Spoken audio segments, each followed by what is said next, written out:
बेळगाव जिल्ह्यात अधिक उत्पादक आयटी उद्योगांतील आणि बेळगाव जिल्ह्याला हुबळी मॉडेलवर सर्वांगीण विकास क्षेत्र बनवतील असे वक्तव्य भाजपचे उमेदवार जगदीश शेट्टर यांनी केले आहे।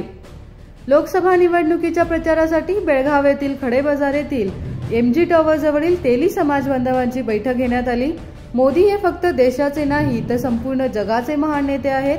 गेल्या 10 वर्षात पंतप्रधान मोदींनी भारताला जगात अव्वल स्थानावर उभं केलं आहे। देशाची सुरक्षा, आर्थिक प्रगती, भ्रष्टाचार मुक्त प्रशासन, विविध क्षेत्रातील विकास प्रकल्पांचा सर्व भारतीयांना अभिमान असायला हवा।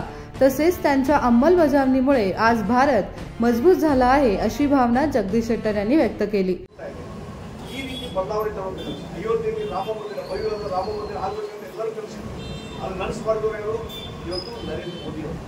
ಅದಕ್ಕಾಗಿ ಒಂದು ಇಡೀ ಒಂದು ಆಡಳಿತದಲ್ಲಿ ಇಡೀ ದೇಶದಲ್ಲಿ ಒಂದು ಬದಲಾವಣೆ, ನಮ್ಮ ಸಂಸ್ಕೃತಿ, ನಮ್ಮ ಪರಂಪರೆ, ನಮ್ಮ ಸನಾತನ ಧರ್ಮ ಇದನ್ನ ರಕ್ಷಣೆ ಮಾಡುವಂಥ ಕೆಲಸ ಯಾರಾದರೂ ಮಾಡ್ತಿದ್ರೆ ಅದು ಸನ್ಮಾನ್ಯ ನರೇಂದ್ರ ಮೋದಿ ಅನ್ನೋದ್ರ ಮಾತನ್ನ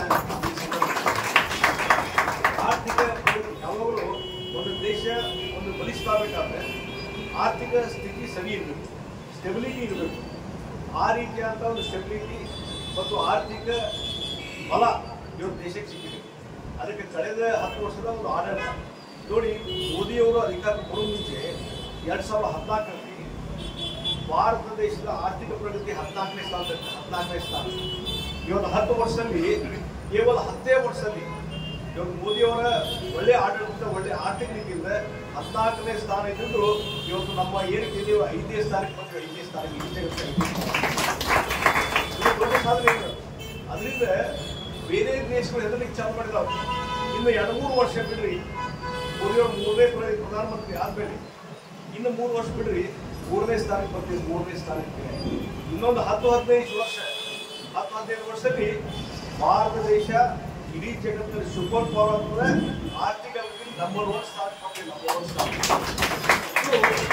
ಇದು ಕಾನ್ಫಿಡೆಂಟ್ಲಿ ಹೇಳುವಂಥದ್ದು ಯಾಕಂದ್ರೆ ನರೇಂದ್ರ ಮೋದಿಯವರು ನಾಯಕ।